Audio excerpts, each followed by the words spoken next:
During my first year at university, I faced challenges that were different from the usual ones freshmen deal with. As I was setting up my things in my dorm room, I was excited about meeting my roommate.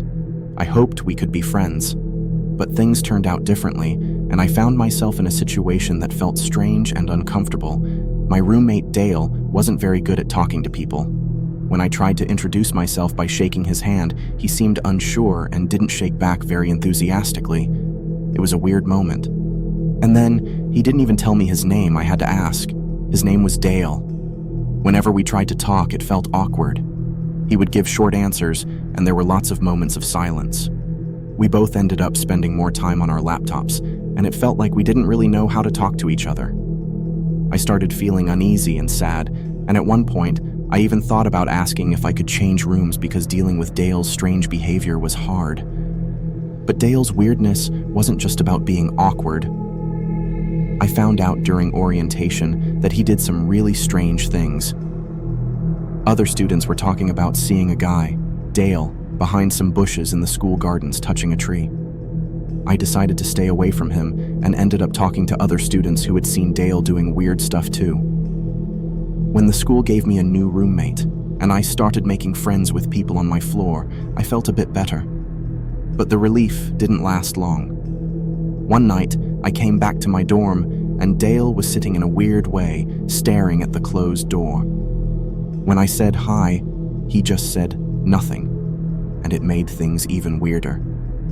As time passed, I noticed more of Dale's strange habits.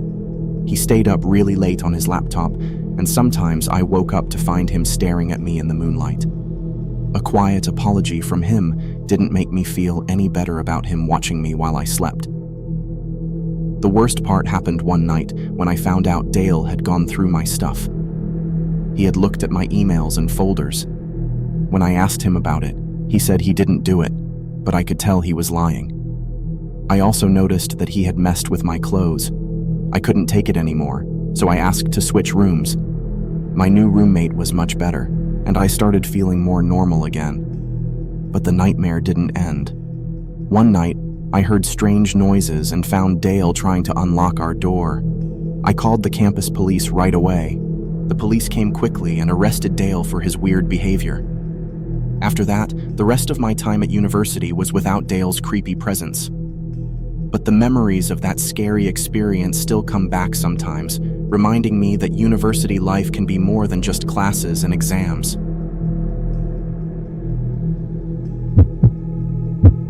Back in my college days, at a good university in Illinois, I won't say which one, I spent a lot of time studying computer science. It was my second semester, in the fall of 2014. I loved my subject so much that I stayed in my dorm, studying late into the night while everyone else was out enjoying parties. One night, as I was finishing my study rowdy and getting ready for bed around 1 a.m., I felt something strange. Usually, I felt comfortable in my dorm, but this time, something didn't feel right.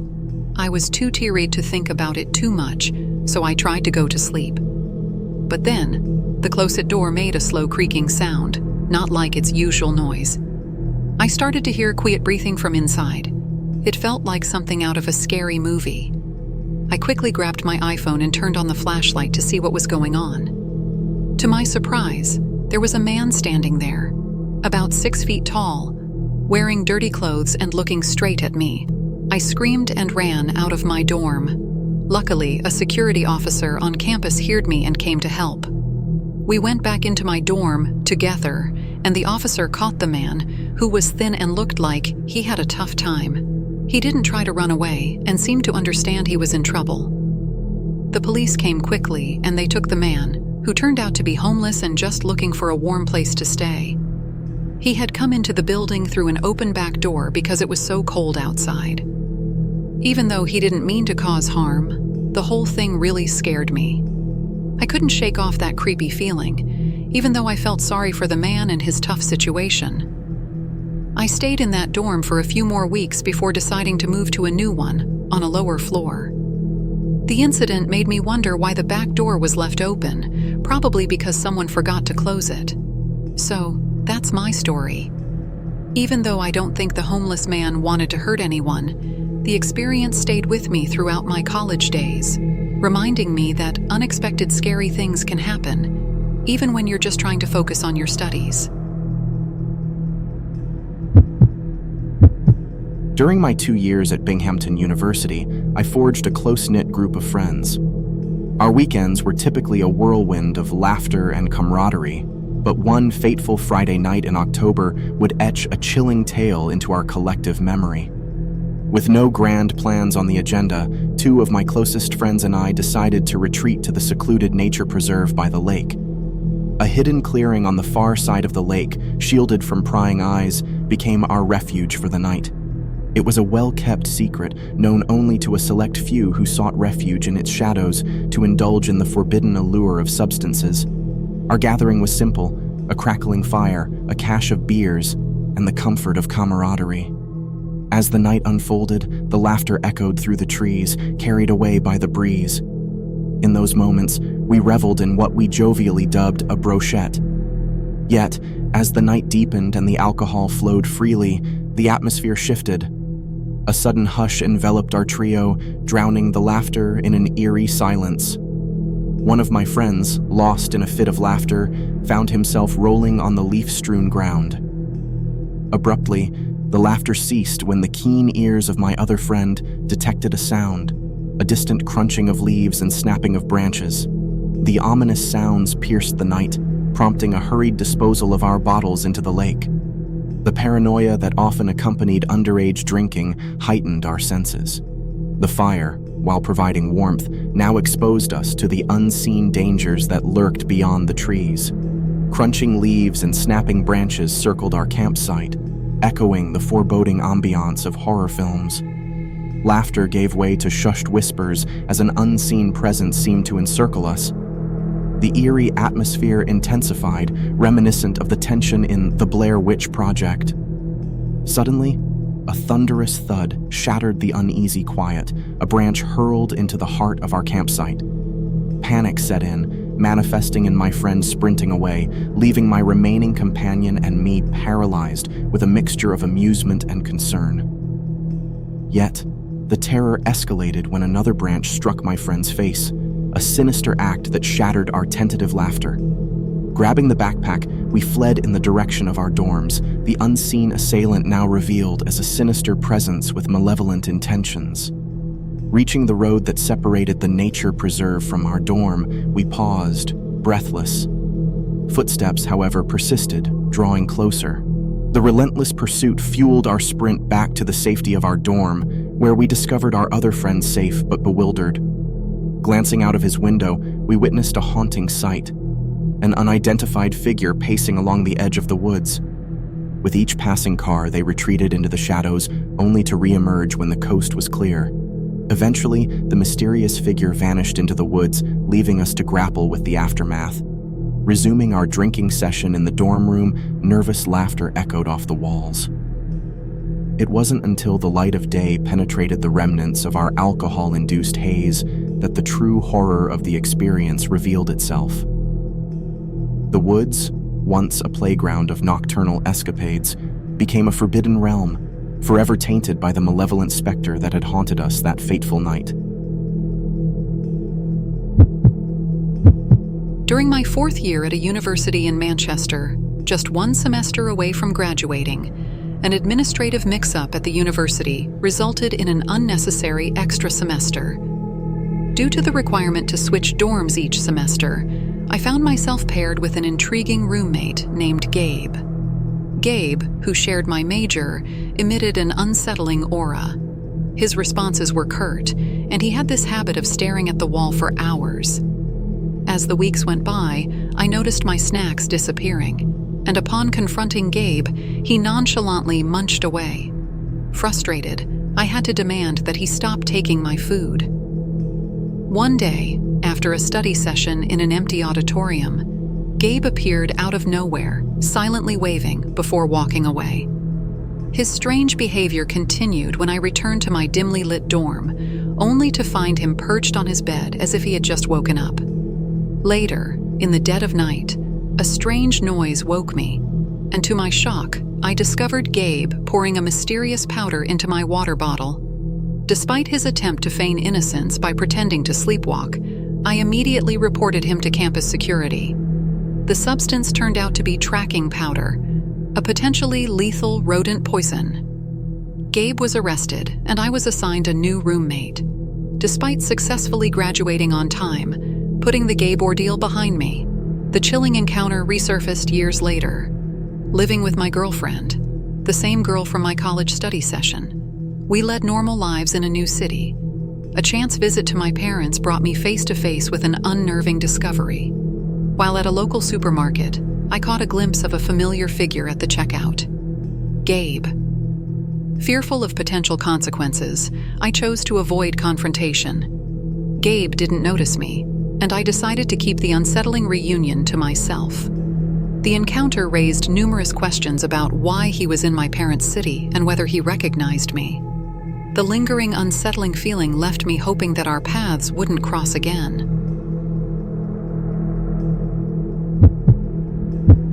In my sophomore year, I lucked out with a single dorm tucked away in a secluded corner of the floor, granting me a perfect blend of social interaction and personal space. Its isolated location, shielded by a bend in the hallway, offered the luxury of inviting friends over or seeking solitude when the need arose. The tranquility of my solitary haven, however, shattered a few weeks into the semester. Amidst a late-night study session for a daunting bio exam, the hushed silence was pierced by an unexpected noise, a gentle tapping at my door. Initially dismissing it as a mere murmur, I was startled when the barely audible knocks persisted. "Come in," I called out, but the door remained obstinately closed. Curiosity compelling me, I swung it open, only to find an empty hallway, devoid of any pranksters. Resuming my studies, I brushed off the peculiar incident as a fleeting moment of strangeness. The following night, as the ambient glow of my bedroom lamp dimmed, signaling bedtime, the tapping returned with a vengeance.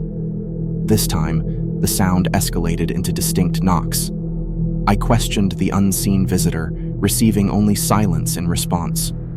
Wary but fueled by a surge of courage, I flung open the door, scanning the narrow corridor. Once again, the phantom intruder eluded my grasp, disappearing around a distant corner. Seeking validation, I questioned fellow dorm residents the next morning, suspecting a prank. Their unanimous denial left me unnerved, with no plausible explanation for the mysterious occurrences. The relentless disturbances persisted. 3 hours into a restless slumber, an intrusive knocking jolted me awake. This time, apprehension gripped me.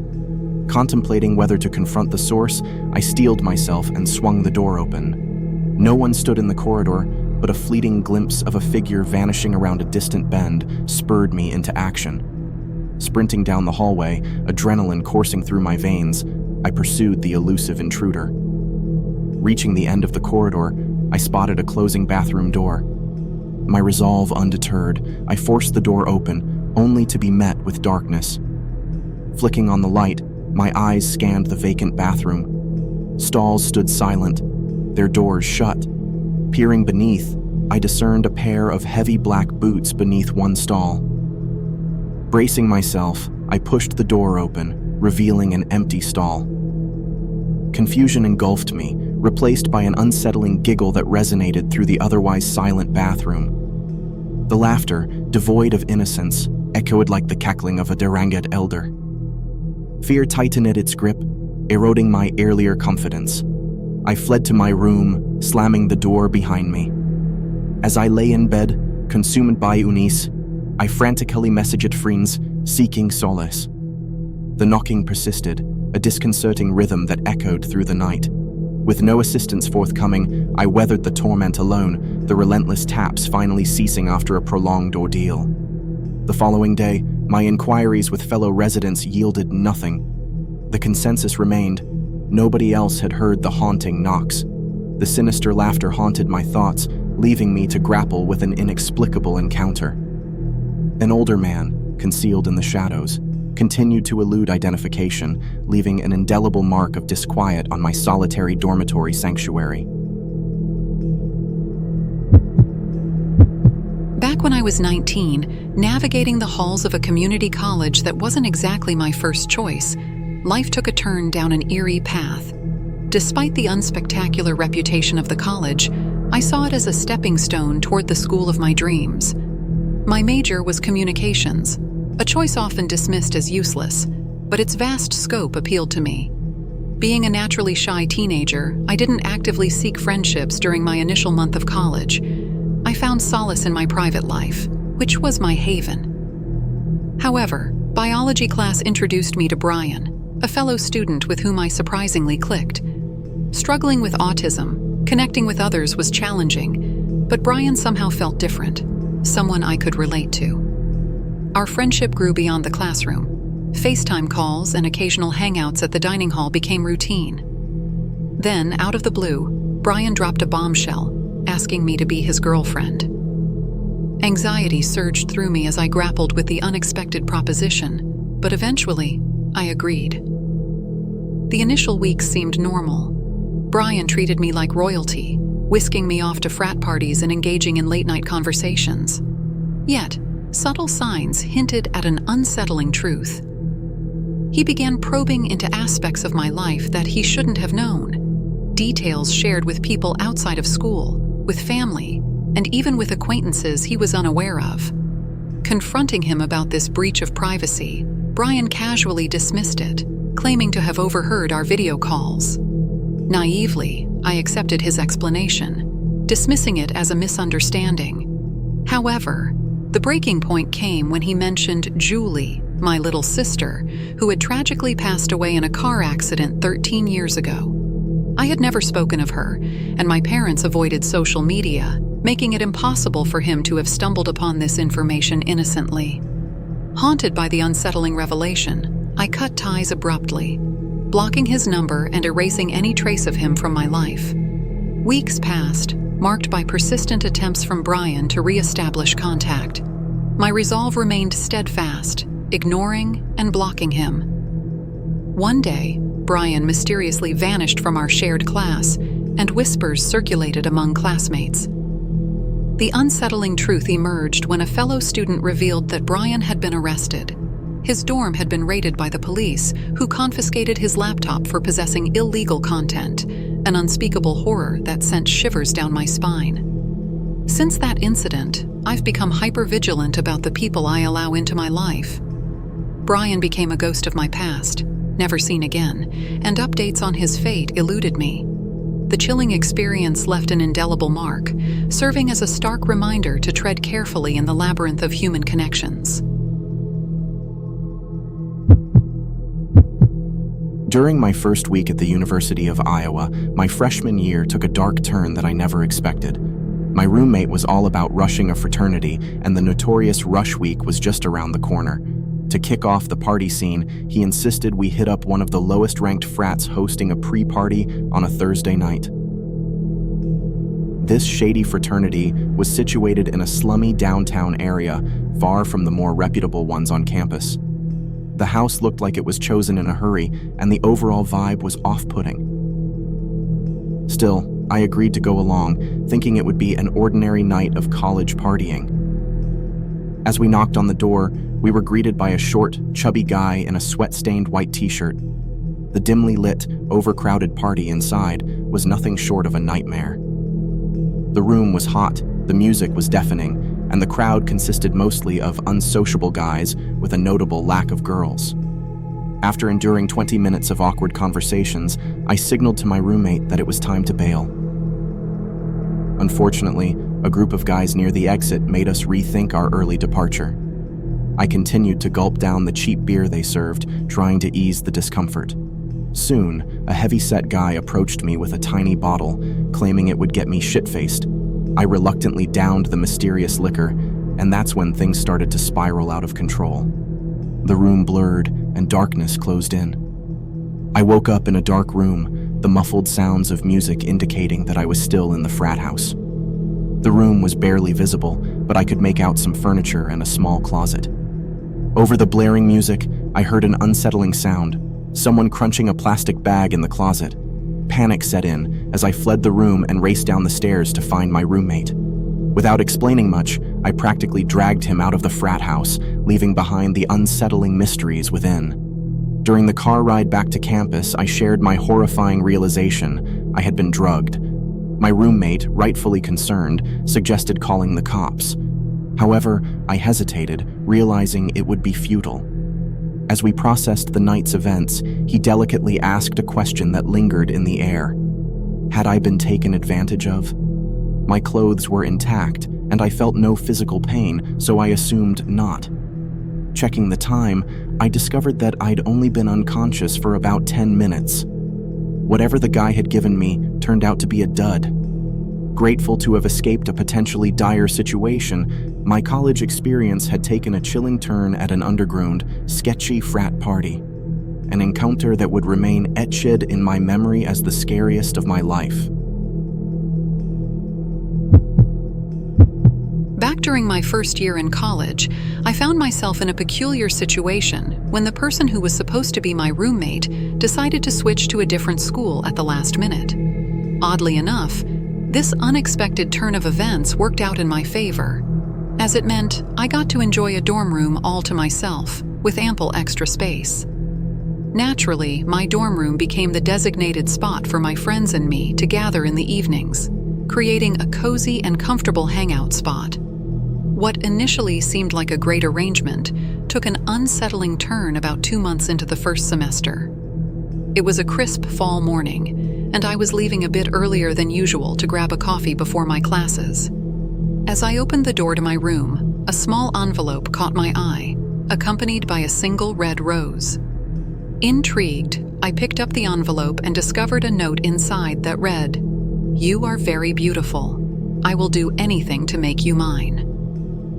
Given the fact that I resided in a female-only dorm where a key was required for entry, this situation struck me as particularly strange. Initially chalking it up to a prank by one of my friends, I placed the note on my desk and proceeded with my day. That evening, during a gathering with my girlfriends in my room, I inquired about the note, suspecting it was their doing. To my surprise, they all denied any involvement, playfully suggesting that I might have a secret admirer. At that point, I began to consider the possibility that the note had been left in my room by mistake. However, my sense of unease deepened when, a few days later, another mysterious delivery arrived at my door. This time, it was a box of chocolates accompanied by a note that stated, "You have the most stunning red hair. You are my queen." This struck a nerve, as I was aware that my distinctive red hair set me apart from others on my floor. The realization that someone might be stalking me began to dawn on me. Despite contemplating whether to share my concerns with my resident assistant, I ultimately decided against it, recognizing her busy schedule. The strange notes persisted, showing up in my mailbox and sometimes left on my desk during class. The puzzling aspect was how this person seemed to know my whereabouts consistently. Attempting to throw off the potential stalker, I altered my daily paths, but the unsettling feeling of being watched persisted. Growing increasingly desperate, I eventually decided to confide in the campus police about the situation. However, their response was disappointingly minimal, offering little assistance or resolution. Faced with this lack of support, I, along with friends from my floor, took matters into our own hands. We devised a plan for an overnight stakeout, each taking turns watching through the peepholes in our respective rooms to monitor the hallway's activity. Around 1 a.m., the stakeout yielded a startling discovery. I observed a tall, hooded figure approaching my doorstep and discreetly leaving an envelope. In a burst of courage, I flung open the door and confronted the individual about their actions. Startled, the hooded figure sprinted down the hallway, but the commotion had alerted my friends. They quickly emerged from their rooms, managing to snap a photo that captured the stalker's face. This crucial evidence was promptly handed over to the police, leading to the discovery that the man had been unlawfully entering the building through a door used by custodial staff. Shockingly, he'd been stalking me for over a month. While the university authorities banned him from the campus grounds, the ordeal left a lasting impact on my sense of security. Graduating on time and putting the Gabe incident behind me, I thought the chapter had closed. However, the passage of years brought an unexpected and chilling reunion. Now living with my girlfriend, the same companion from my college study sessions, our lives seemed ordinary in a new city. Yet, during a chance visit to my parents, a trip to a local supermarket unraveled an unnerving revelation. A familiar figure at the checkout, none other than Gabe. Filled with apprehension about potential consequences, I chose to avoid confrontation. Gabe remained oblivious to my presence, and I kept the disquieting reunion to myself. The encounter raised numerous questions about his presence in my parents' city and whether he recognized me. Despite the passage of time, the lingering, unsettling feeling persists, leaving me hoping that our paths wouldn't cross again. It was a chilling evening during my junior year in college when my friend Jenny and I, craving a cinematic thrill, decided to embark on a seemingly routine movie night. Without the luxury of a car, we opted for a leisurely 15-minute walk to the nearest theater, blissfully unaware that our quest for entertainment would soon lead us down a sinister path. The movie was a harrowing horror film, the kind that leaves you both giggling and on edge as you exit the theater. The late hour cast a shadow over the streets, and the darkness became a silent accomplice to our journey back to the dorm. The theater, slightly off campus, forced us to navigate past closed restaurants, deserted shops, and ominous bars, creating an eerie ambience that matched the atmosphere of the film. As we strolled, my senses heightened, catching sight of a suspicious-looking car parked along the sidewalk. It sat motionless, its tinted windows concealing any glimpse of the driver. An unspoken tension hung between Jenny and me, a shared acknowledgement of the potential danger lurking in the shadows. Silently, we quickened our pace, only to realize that the mysterious car was tailing us. Panic set in, and I suggested altering our route, seeking refuge in the nearby woods where the car couldn't pursue. Jenny, sensing the urgency, agreed, and with adrenaline coursing through our veins, we sprinted into the dark embrace of the woods. Glancing back, I saw the car abandoned, two hooded figures emerging and sprinting after us. The pursuit intensified, our breaths synchronized with the pounding of footsteps on the forest floor. Jenny and I emerged from the woods, back onto the street where our dorm awaited. The desperate chase had pushed me to my limits, and in my haste, I stumbled on the uneven sidewalk, twisting my ankle in the process. A searing pain shot through me, but there was no time to dwell as I heard the relentless footsteps closing in. I urged Jenny to continue running, but loyalty held her by my side. She threw her arm around me, attempting to help me move forward, but the looming threat was too close for comfort. Suddenly, an unseen force yanked me backward with brutal force, causing me to crash to the ground. The hooded figures seized me, their vice-like grip pulling me back towards the ominous woods. Jenny's screams pierced the night, a desperate plea for help that echoed in the darkness. In a twist of fate, two girls happened upon the scene, accompanied by a formidable German shepherd. As they raced towards us, the hooded figures, realizing the impending threat, released their hold and fled in the opposite direction. The German shepherd, unleashed with purpose, pursued the assailants, leaving the other girl to call for emergency assistance. In the aftermath, I found myself in the sterile confines of an ambulance, en route to the hospital. Jenny recounted the nightmarish encounter to the police, and the full extent of the horror we narrowly escaped unfolded. The German shepherd, acting as a guardian angel, had managed to pin one of the assailants to the ground, ensuring justice would be served. The police, swift in their response, apprehended the other man later that evening. As I lay in the hospital, nursing my injuries, I couldn't shake the bone-chilling realization that the line between an ordinary movie night and a descent into terror was thinner than I ever imagined. The shadows, once mere spectators on the silver screen, had become tangible threats that lurked in the corners of our seemingly mundane college existence. The woods, once a tranquil backdrop, had transformed into a battleground where survival became a matter of chance and canine heroism.